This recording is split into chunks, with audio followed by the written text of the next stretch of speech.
यानि भूतानि समागतानि भूमानिवायानि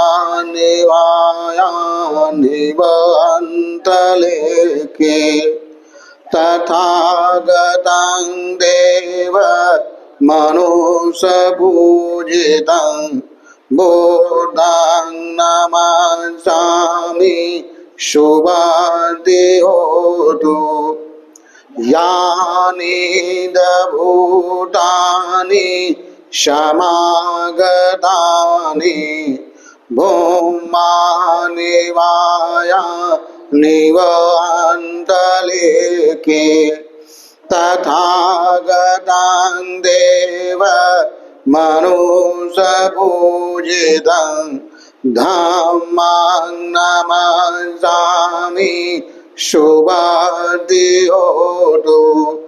यानि भूतानि समागतानि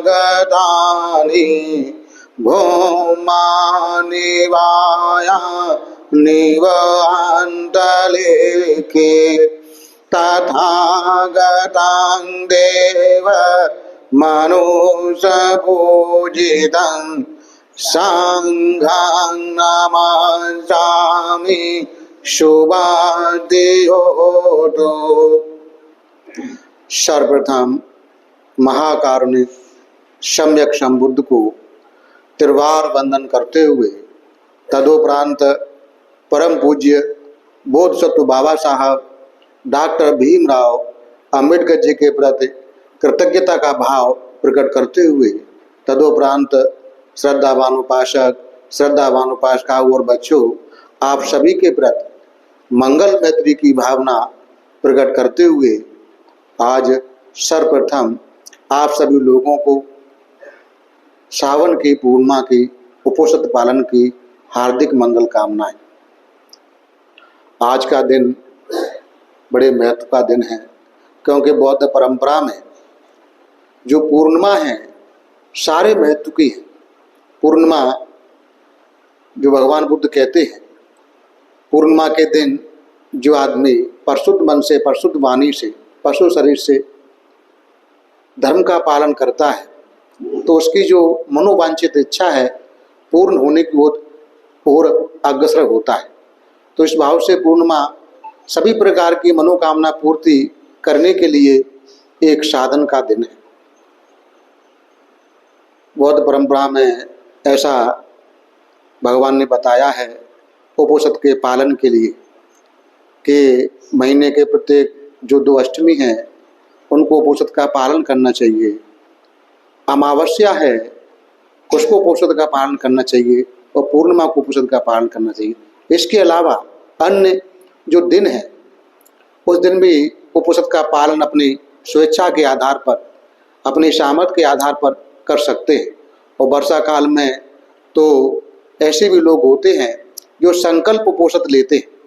संकल्प उपोषित लेते हैं, कोई 10 दिन का, कोई 20 दिन का, कोई 15 दिन का, कोई 1 हफ्ते का, कोई 1 महीने का, कोई 45 दिन का, कोई 2 महीने का, कोई पूरे 3 महीने का। अपने मनोकामना की पूर्ति के लिए इस प्रकार के संकल्प उपोषित लोग लेते हैं। संकल्प उपोषित का पालन करने में बड़ा ही सजग रहना पड़ता है, लेकिन घर गृहस्थी के जीवन जीते हुए इतना सजग रहना आदमी के लिए बड़ा कठिन काम है। एक दिन का भी जो उपोषित का पालन है, सही मायने में अगर गंभीरता पूर्वक विचार करेंगे तो उसको भी पालन करने में कितना संघर्ष करना पड़ता होगा स्वयं से जान सकते। कहीं ना कहीं कोई ना कोई शील कमजोर हो जाता होगा, लेकिन फिर भी किसी बारे में अपने मनोबल को नहीं गिराना है। आज प्रयास कर रहे हैं, प्रयास करते जाएंगे, एक दिन ऐसा भी आएगा कि सारे जो शील हैं अखंडित होंगे। अभी खंडित हो जाए, कमजोर होंगे तो कोई घबराने का नहीं। प्रयास तो चल रहा है, कदम तो उठ रहा है, कदम उठ रहा है, कदम पे चल रहे हैं, रास्ते पे चल रहे हैं। ये बहुत बड़ा काम है। सभी लोग पुण्यवान नहीं हैं, जो लोग पुण्यवान हैं उन्हीं को धम्म श्रवण करने का अवसर मिलता है, उन्हीं को धम्म पालन करने का अवसर मिलता है। संसार मनुष्यों से भरा हुआ है, लेकिन जिन जिनका पुण्य है उन्हीं लोगों को उपोषद पालन करने का, धम्म श्रवण करने का, धम्म आचरण करने का, पंचशील पालन करने का अवसर है। सभी लोगों को अवसर नहीं है, क्योंकि भगवान बुद्ध की वाणी बड़ी अमूल्य वाणी है। आज का जो दिन है इस बात से और महत्व का है कि सावन की पूर्णिमा है। आज के समय में इस श्रावण की पूर्णिमा को कुछ विकृत कर दिया गया है, बिगाड़ दिया गया है। बौद्धों से उनके पर्व त्योहार चुराकर, भगवान बुद्ध की मूर्तियों को चुराकर, नष्ट कर कर, तमाम तरह से बदल करके अपने अपने इष्ट देव बना लिए हैं। कोई देवी बना लिया है, कोई देवता बना लिया है। गहराई में देखेंगे मंदिर भी बहुत सारे हैं जो प्राचीन समय के बुद्ध विहार थे, आज उनको हिंदुओं के मंदिर के रूप में देखा जाता है,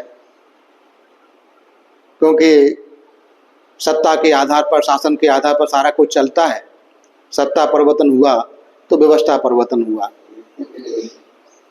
व्यवस्था परिवर्तन के आधार पर आदमी का मानसिक परिवर्तन भी हो जाता है। तो उसी श्रृंखला में जो आज का पर्व है, जो लोग मनाते हैं वर्तमान समय में, रक्षाबंधन के नाम से मनाते हैं। और रक्षाबंधन क्यों मनाते हैं, इसके पीछे कारण क्या है, अगर पूछा जाए तो किसी के पास भी कोई प्रमाण नहीं है। जो लोग मनाने वाले प्रमाण होंगे तो वो काल्पनिक होंगे और पौराणिक होंगे। बौद्ध परंपरा में जितने भी पर्व हैं वर्तमान में, प्राचीन समय में भी थे, सबके पीछे ऐतिहासिक प्रमाण है।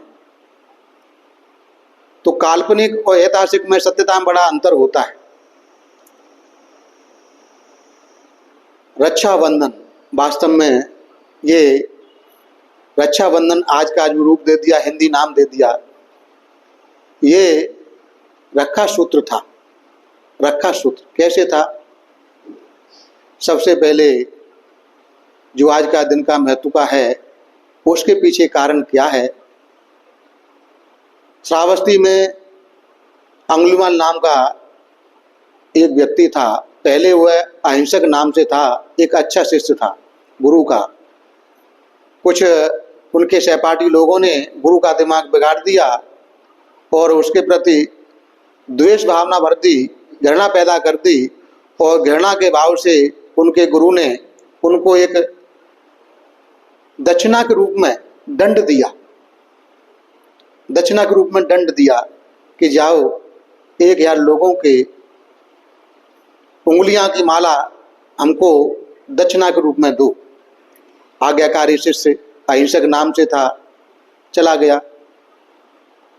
इतना बलवान था, शक्तिमान था और बुद्धिमान भी था, लेकिन जब गुरु का आदेश दिया तो गुरु के आदेश की अवहेलना नहीं कर सकता।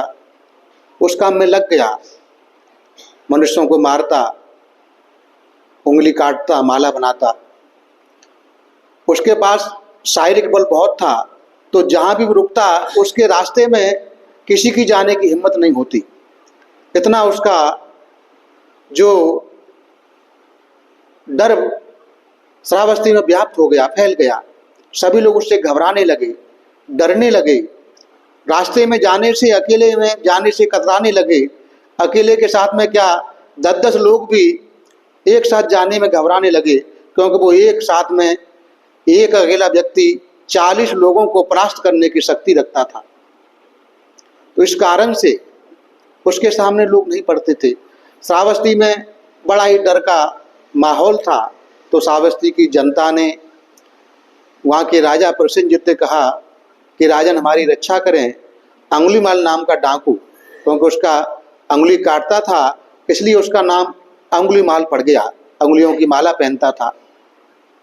तो अंगुलीमाल नाम का डाकू, उसने हमारा जीना मुश्किल कर दिया है। हम निकलना हमारा घर से मुश्किल हो गया है, कहीं हम बाहर जाते हैं तो डर बना रहता है, कहीं अंगुलीमाल हमको पकड़ ना ले, हत्या न कर दे, हमारी रक्षा करो। जब ऐसा श्रावस्ती की जनता ने कहा तो राजा ने आदेश दिया उसे पकड़ने के लिए। सेना गई सेनापति लेके, लेकिन उसको पकड़ नहीं पाए। कई बार प्रयास किया, अंगुलीमाल हाथ नहीं आया। उसका जो भय है बढ़ता ही गया जनता में, चारों तरफ श्रावस्ती में भय का माहौल बन गया, डर का माहौल बन गया। इस प्रकार जब पूरी श्रावस्ती की जनता भयभीत हो गई तो श्रावस्ती में भगवान बुद्ध भी भिक्षु संघ के साथ रहते थे। भगवान बुद्ध ने देखा कि जनता बड़ी ही भयभीत है, जनता का भय दूर करना चाहिए, डर दूर करना चाहिए। कैसे डर दूर होगा? तो देखते हैं कि अंगुलीमाल नाम का भय है, अंगुलीमाल नाम का डर है। और अंगुलीमाल ने 999 का जो 1000 मालाओं का 1000 उंगलियों की माला पहनने का मांगने का जो गुरु ने आदेश दिया था, तो 999 उंगलियों की माला हो गई थी, एक उंगली की माला बाकी थी। इधर अंगुलीमाल की माँ ने सोचा, अरे मेरा बेटा कितना भला था, कितना सीधा था, और आज ये क्या करने लगा। तो माँ समझाने के लिए जाती। उसके जो और लोग हैं, गांव के लोग, वो रोकते हैं कि वो नहीं मानेगा, वो दुष्ट प्रवृत्ति का हो गया है, वो तुम्हारा नहीं समझेगा। लेकिन माँ माँ होती है, बेटे के प्रति असीम, माँ पिता के हृदय में असीम करुणा, असीम मैत्री, असीम मुदिता, असीम उपेक्षा रहती है। तो माँ नहीं मानती, बेटे को समझाने के लिए जाती है। इधर भगवान बुद्ध अपने बोधिचित्त से देखते हैं कि अंगुलीमाल ने अब तक जो कर्म किया वो कर्म उसकी चेतना के आधार पर नहीं था, लेकिन अगर आज के इसके द्वारा इसकी अपनी माँ की हत्या कर देता है तो यह कभी पाप कर्म से मुक्त नहीं होगा, क्योंकि इसने जो कर्म किया उसमें इसकी चेतना नहीं थी। तो उस मतलब इतना अकुशल कर्म नहीं बना, अकुशल बना, लेकिन इतना नहीं बना कि जन्मों जन्मों तक इसको उसका भोगना पड़े। तो इसकी रक्षा करनी चाहिए, क्योंकि आज जो ये कर्म कर रहा है किसी के आदेश के आधार पर कर रहा है। तो करुणा के भाव से महाकारुणिक थे, तो माता पे करुणा करने के लिए, अंगुलीमाल पे करुणा करने के लिए और जनता पे करुणा करने के लिए भगवान बुद्ध स्वयं जाते हैं। जैसे अंगुलीमाल था तो अंगुलीमाल के रास्ते पे जाते हुए पहले उसकी माँ को रोकते थे लोग, अब भगवान बुद्ध को रोक रहे हैं, लेकिन भगवान बुद्ध नहीं सुनते हैं, चले जाते हैं। माँ पीछे रह जाती, वो आगे निकल जाते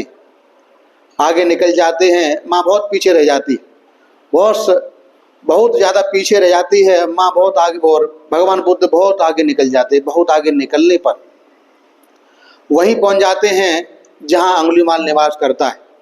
अंगुलीमाल देखता है, अरे आज मेरा संकल्प जो आदेश दिया गुरु ने पूरा हो जाएगा। मैं 100वें उंगली की तलाश में था, मैं तो किसी गृहस्थ को देख रहा था, लेकिन आज सन्यासी मिल गए, तो कोई नहीं, मुझे तो उंगली चाहिए। तो आज इनकी मारकर मैं अपनी गुरु का आदेश पूरा करूंगा, 1000 उंगलियों की माला पहनने का काम करूंगा। तो उनके लिए, उन्हें पकड़ने के लिए दौड़ता है। भगवान बुद्ध अपने रिद्धि बल से सामान्य गति से चलते और वह दौड़ लगाता है, नहीं पकड़ पाता, क्योंकि भगवान बुद्ध का रिद्धि बल है। बहुत सारा प्रयास करता है, नहीं पकड़ पाता, बहुत प्रयास करता है, बहुत सारा प्रयास करता है, पकड़ नहीं पाता। जब भागते भागते थक जाता है तब बोलता है, हे श्रवण रुको। तब भगवान बुद्ध कहते हैं, हे अंगुलीमाल मैं तो रुका हूं, तू कब रुकेगा। तब वो कहता है, अंगुलीमाल श्रवण, आप श्रवण होकर झूठ बोलते हैं, मैंने पूरा शक्ति लगा दी, बल लगा दी आपको पकड़ने के लिए, और आपको पकड़ नहीं पाया। आपका चलने का जो गति इतनी तेज है और आप कह रहे हैं कि मैं तो रुका हूं, ये कैसे झूठ बोलते हैं आप। तो भगवान बुद्ध कहते हैं कि मैं झूठ नहीं बोलता, मिथ्या नहीं बोलता, सत्य बोलता हूं। मैं प्राणी हिंसा से रुका हुआ हूं, प्राणी हिंसा नहीं करता, मैं रुका हुआ हूं। किसी को सताता नहीं, मैं रुका हुआ हूं। किसी को कष्ट पीड़ा नहीं देता, मैं रुका हुआ हूं। लेकिन तुम कहाँ रुके हुए हो? दूसरों की हत्या करते हो, दूसरों को प्राणी हिंसा करते हो, सताते हो, कहाँ रुके हुए हो? जब ऐसा सुनता है तो उसका, क्योंकि प्रज्ञावान था, उसके भी ज्ञान था, बोध चक्षु खुल जाते हैं, तलवार फेंक देता है अंगुलीमाल। भगवान बुद्ध उसकी चित्त की दशा को देखते हैं, तब समझते हैं कि तुमको इतना तुमने जो कर्म किया है, अकुशल कर्म, और ये कितना दुख देने वाला है। तुम्हें किसने अधिकार दिया किसी के प्राण लेने का? कि मैं तो गुरु की आज्ञा का पालन कर रहा था कि ठीक है, ये वृक्ष है, इससे से कुछ पीपल के पत्ते, जो वृक्ष के पत्ते तोड़ के लेके आओ। तो आज्ञा का पालन करता है, तुम आज्ञा का पालन करने वाले हो तो जाओ तोड़ के लेके आओ। वो तोड़ के लेके आता है, ठीक है, तोड़ के लेके आ गए, जाओ उसी वृक्ष पर उसी जगह इन पत्तों को लगा के आओ। अब वो कहता है कि भगवान ये कैसे हो सकता है? हाँ, यही तो ये समझाने का प्रयास कर रहा हूं। जब किसी को हम प्राण दे नहीं सकते तो प्राण देने का, लेने का अधिकार कैसे है? उसे ज्ञान प्राप्त होता है, उसके ज्ञान चक्षु खुल जाते हैं और भगवान बुद्ध के चरणों में गिर पड़ता है कि भगवान हमारी रक्षा करें, हमें अपना शिष्य बना लें। भगवान बुद्ध उसे अपना शिष्य बना लेते हैं, प्रवज्ञा दे देते हैं, भिक्षु बना देते। भिक्षु बनाकर उसे अपने साथ जेत वन विहार में ले आते। बिल्कुल एकदम जो कुख्यात डाकू था, हत्यारा डाकू था, एकदम सरल हो जाता है। अपने बिहार में जेत वन में लेके आते हैं। उसी समय राजा प्रसेनजित, क्योंकि उसने सेनापति भेजे सेना के साथ में कई बार अंगुलीमाल का दमन करने के लिए, लेकिन दमन नहीं कर पाए। तो जनता की मांग पर स्वयं राजा प्रसेनजित सेना के साथ में अंगुलीमाल का दमन करने के लिए निकलते हैं। तो निकलते हैं, सोचते हैं कि मैं अंगुलीमाल को दमन करने जा रहा हूँ, उसे नष्ट करने जा रहा हूँ।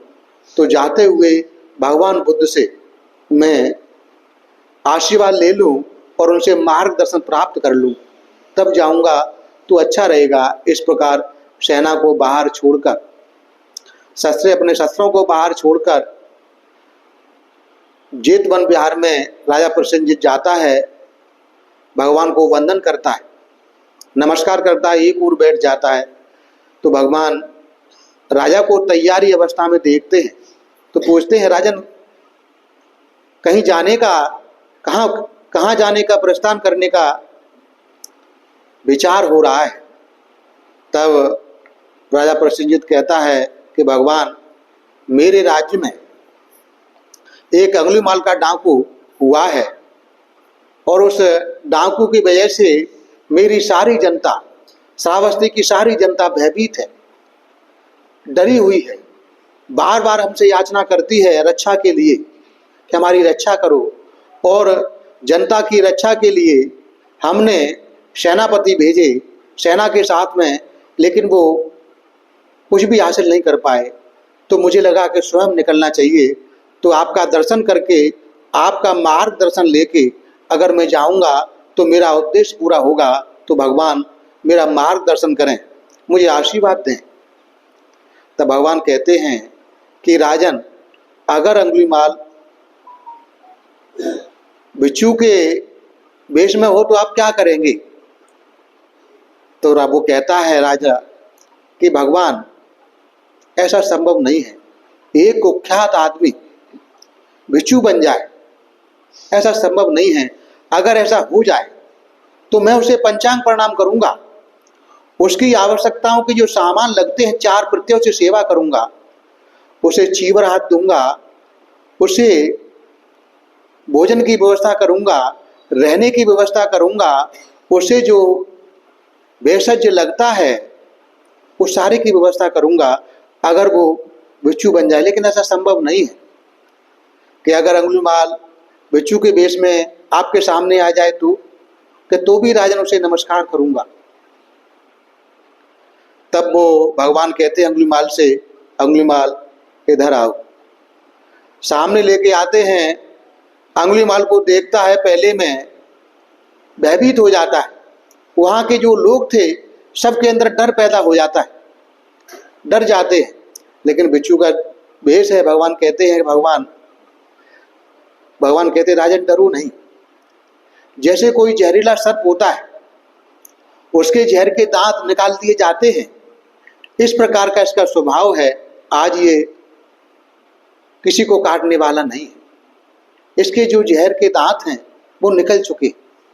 तब थोड़ा संतोष होता है और नमस्कार करता है, नमस्कार करता है और पूछता है कि भगवान ये कैसे संभव किया, एक ऐसे दुर्दांत कुख्यात डाकू को आपने इतना संत कैसे बना दिया।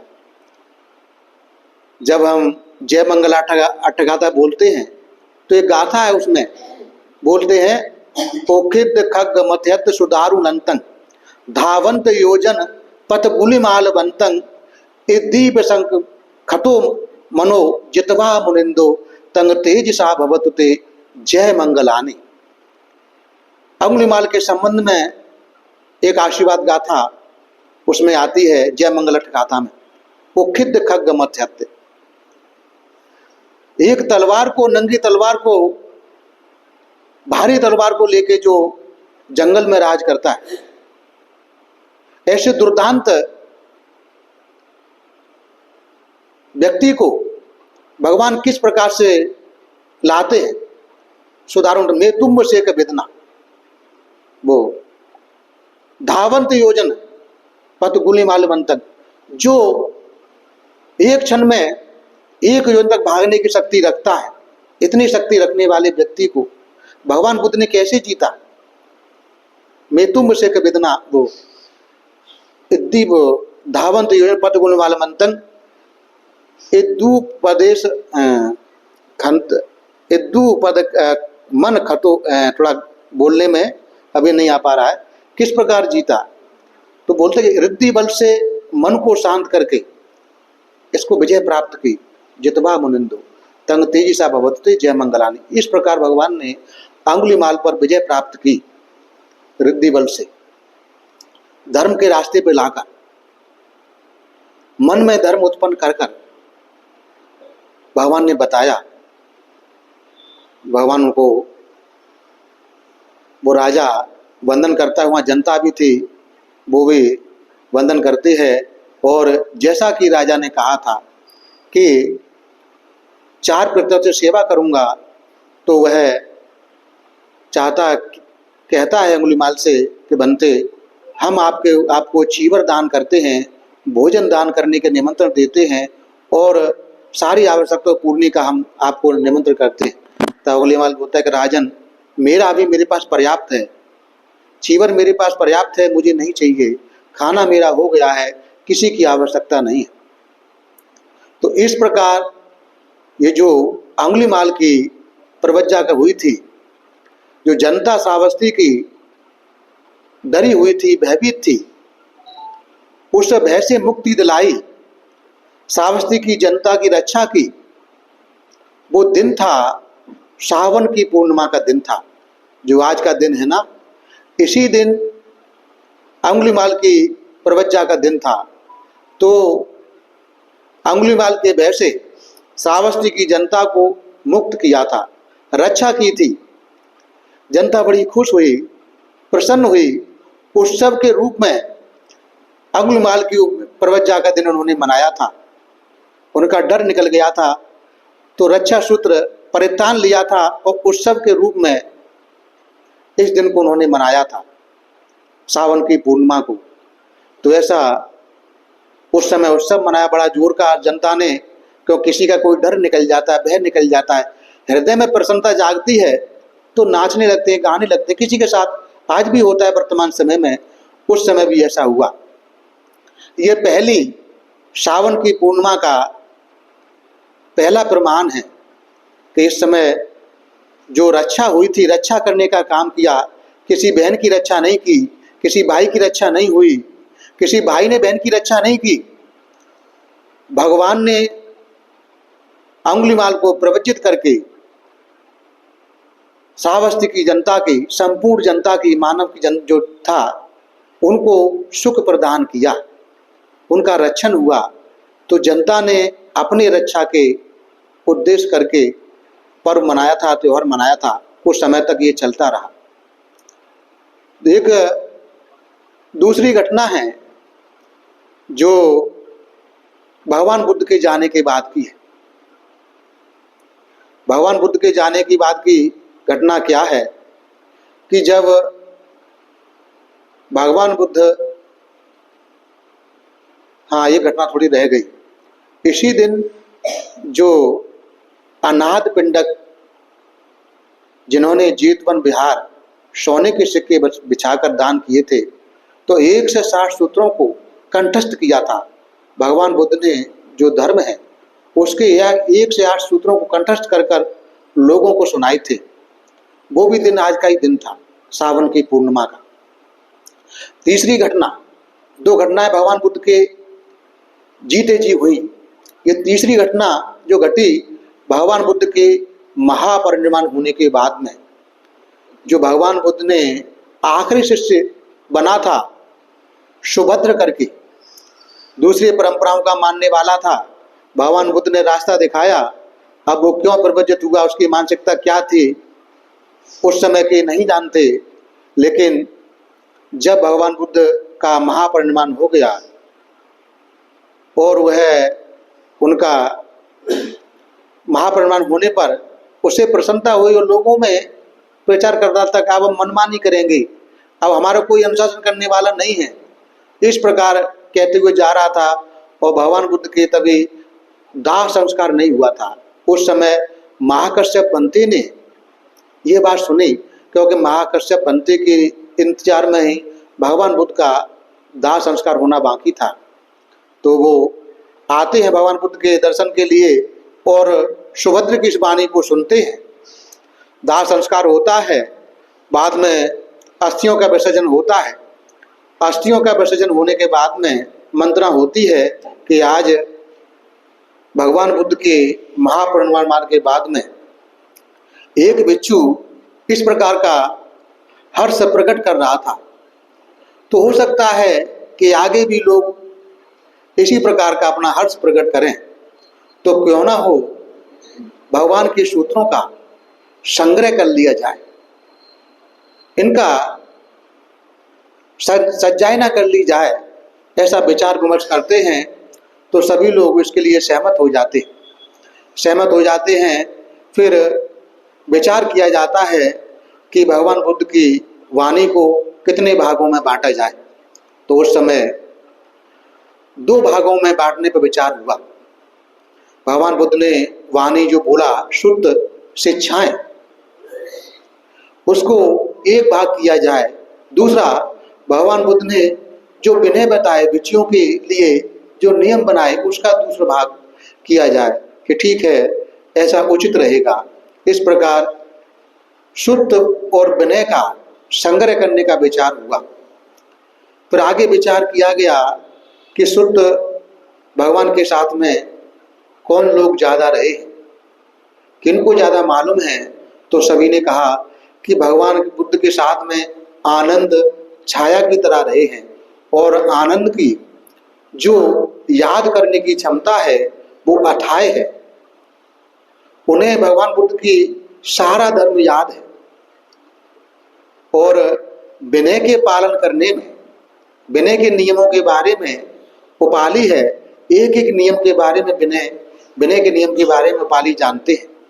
तो ऐसा विचार किया जाता है कि शुद्ध पिटक का संग्रह, उसके लिए आनंद बताएंगे और संग्रह किया जाएगा, और विनय पिटक के बारे में उपाली बताएंगे और उन सूत्रों का संग्रह किया जाएगा। ऐसा विचार करने के बाद में अर्हत बनते लोगों को इकट्ठा किया जाता है। आहत बंदे लोग इकट्ठे किए जाते हैं, तो उस समय आनंद आहत नहीं हुए थे, वो श्रोतापन्न थे। और आनंद के बिना संगीत ही पूरी नहीं हो सकती थी।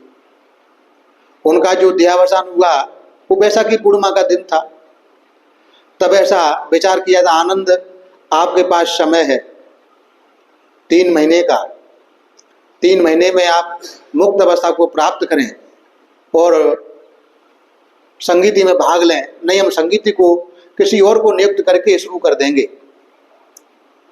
ऐसा विचार हुआ, संघ ने ऐसा आदेश दिया, तो आनंद ध्यान करने लग जाते हैं। बैसाखी पूर्णिमा के बाद में आनंद को थोड़ा अहंकार था कि मैं भगवान बुद्ध के समय में रहा हूँ। मानसिक अहंकार किसी को पैदा हो सकता है, तो मुझे बहुत जल्दी ये मार्ग मिल जाएगा। तो अहंकार के कारण उनका चित्त एकाग्र नहीं हो पाया। अथाह प्रयास किया लेकिन सफल नहीं हो पाए। 2 महीने बीत गए, तीसरा महीने चल रहा है। उनको लगता है कि अब तो मैं, तीसरे महीने भी कुछ दिन शेष रहे, आखिरी दिन था, ये कैसे होगा, लगता है वो नहीं होगा। तो आखिरी दिन में अपने सिर को तकिए से लगाने से पहले ही उन्होंने अपना जो अहंकार उनका नष्ट हो गया और वो मुक्त हो गए। इस प्रकार जो 500 हरत हुए, आनंद हुए, तो जो संगीति का शुभारंभ हुआ वो दिन भी सावन पूर्णिमा का था। जो सप्तपर्णी गुफा में अजातशत्रु राजा के संरक्षण में पहली संगीति हुई, जो 7 महीने चली, और 7 महीने की व्यवस्था, खाने पीने की सारी चीज की व्यवस्था जो थी भिक्षु लोगों की, वो राजा अजातशत्रु ने की। 500 अरब बनते लोगों ने उसमें भाग लिया। उस समय 2 बनते लोगों ने उस संगीति में भाग नहीं लिया, उन्होंने विरोध प्रकट किया। उसके नाम थे पूर्ण और गवमपत्ती। इसके बारे में हम आगे बताएंगे, क्योंकि कुछ लोगों की ऐसी इच्छा है कि महायान, वज्रयान और हीनयान क्या है। तो इसकी जब देशना का समय किसी और दिन पकड़ेंगे, आज जो उद्देश्य है, लेकिन संकेत कर देते हैं कि 2 भिक्षु लोगों ने उस समय विरोध प्रकट किया था। तो एक का नाम था पूर्ण और एक का नाम था गवमपति। तो 500 लोगों ने संगीति में भाग लिया। पहली संगीति शुरू हुई, वो दिन सावन की पूर्णिमा का था। उस दिन से भगवान बुद्ध के सूत्रों का संग्रह हुआ, रक्षा हुई। तो रक्षा सूत्र हुआ, रक्षा सूत्र, सूत्रों की रक्षा, धर्म सुरक्षित बना रहे। तो सावन की पूर्णिमा का दिन था, वो दिन भी उसको बोलते थे उस समय रक्षा सूत्र। उसको भी पर्व के रूप में लोगों ने बनाया। वही पर्व चलते आए पीढ़ियों दर पीढ़ी। शासन बदला, व्यवस्था बदली, संस्कृति बदलने लगी, संस्कृति बदली, पर्व त्योहार भी उनका रूप बदलने लगा, बिहारों का रूप बदलने लगा। भिक्षु बहुत सारे लोग मारे गए, कुछ भाग गए, कुछ उनकी भी मानसिकता बदल हो गई। उपासक लोगों ने भी, बहुत सारे लोगों ने अपने मानसिकता को बदल किया। कुछ लोग भाग गए, कुछ ने समर्पण कर दिया और कुछ लोगों ने समर्पण नहीं किया। उनको बहुत दयनीय हालत में बना दिया, अछूत बना दिया, भंगी बना दिया। महाथेर थे, उनको मेहतर कर दिया। इस प्रकार के साथ दुर्भावनाएं, मतलब बड़े बड़े कठोर कष्ट सहे। जब व्यवस्था बदली, शासन बदला, तो इस प्रकार ये रूप बदलते बदलते आज के समय में लोगों ने उसको रक्षा बंधन कर दिया है। तो वरदान स्वरूप के आधार पर बौद्धों को यह पर्व नहीं मनाना चाहिए। सावन की पूर्णिमा का वैसे ही बौद्धों में हर पूर्णिमा का बहुत महत्व है। सावन की पूर्णिमा महत्व की है। जैसे आज सुबह में आए बुद्ध विहार में, बहुत अच्छा समय पकड़ा, समय से आए, समय से प्रभात फेरी भी निकाले, शील भी ग्रहण किए, सभी प्रकार की पूजाओं के साथ में बुद्ध धम्म संघ को नमस्कार भी किया। धम्म देशना श्रवण जो चल रहा है, तो उस समय में बौद्धों को जो देश हैं जहाँ सावन की या कोई भी पूर्णिमा हो तो उनको मनाते हैं, इसी प्रकार मनाते हैं और परित्राण सुनने का काम करते हैं। परित्राण लेते हैं, बुद्ध विहारों में लेते हैं, अपने घरों में बुलाते हैं, ध्यान करते हैं, धम्म श्रवण करते हैं, धम्म चर्चा करते हैं, दान देते हैं। इस प्रकार पूरा दिन धर्म में होकर बिताते। तो हमें इस बात को समझना चाहिए और समझने का प्रयास करना चाहिए। हमारा किसी से कोई दबाव नहीं, किसी से कोई वो नहीं। जो वर्तमान का स्वरूप है उसको हमें स्वीकार नहीं करना चाहिए। ऐसे ही सारे पर्व है और भगवान बुद्ध की जितनी भी वाणी है उस समय केवल मौखिक कंठस्थ थी, ट्रांसफर हो रही थी एक दूसरे के माध्यम से, लेखनी नहीं थी, कंठस्थ की जाती थी। तो पहली संगीति जो हुई तो कंठस्थ के रूप में संग्रह किया गया भगवान बुद्ध की संपूर्ण वाणी का, और उसका संग्रह करके संगीति का निर्माण किया और उसी को आगे चलाया। तो सावन की पूर्णिमा इस मायने में बौद्धों के लिए महत्वपूर्ण है। भविष्य में भी जब हमको कोई भी पूर्णिमा आए, कोई पर्व आए, ऐसे बहुत सारे पर्व हैं, समय समय पर उन्होंने वो किया है। तो हम लोग क्या हैं, हम लोगों का काम क्या है? हम बौद्ध हैं, परिशोधन करने में विश्वास रखते हैं, अपने को परिशुद्ध करते हैं, अपनी मानसिकता परिशुद्ध करते हैं, अपने शरीर को परिशुद्ध करते हैं, वाणी को परिशुद्ध करते हैं धर्म के पालन से।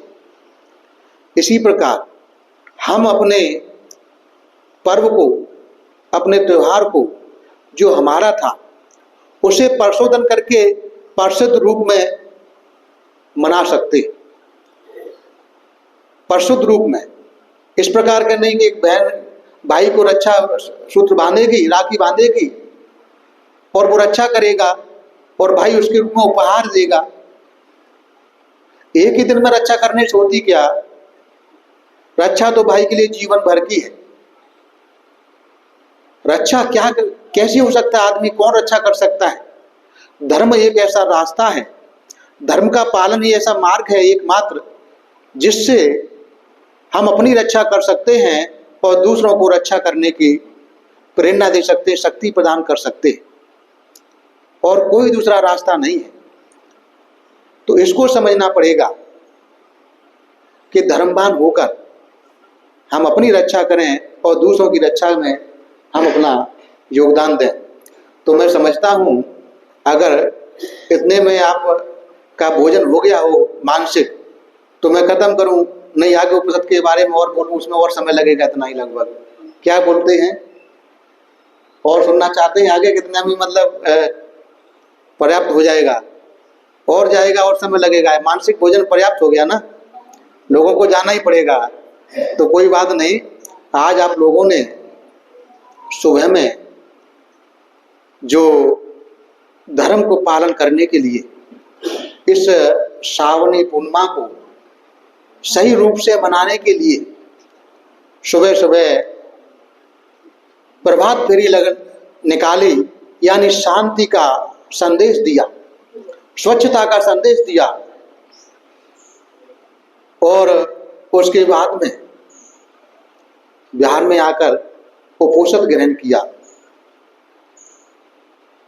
भगवान बुद्ध को वंदन किया, सबको वंदन किया, सभी प्रकार से पूजाएं की, और उसके बाद में ये धम्म श्रवण किया, बहुत सारे पुण्य संचय किए। ये सभी पुण्य आप लोगों के जीवन में सहायक हों। इस पुण्य के बल से आप लोगों के जीवन की सारे प्रकार की आपत्ति विपत्ति, सारे प्रकार की विघ्न बाधा दूर हो, सभी प्रकार की संपत्ति को प्राप्त हो, ऐसी कामना करते हैं और अपनी वाणी को विराम देते हैं। सबका भला हो, सबका मंगल हो, सबका कल्याण हो। भवतु शब मंगलम, भवतु शब मंगलम, भवतु शब मंगलम।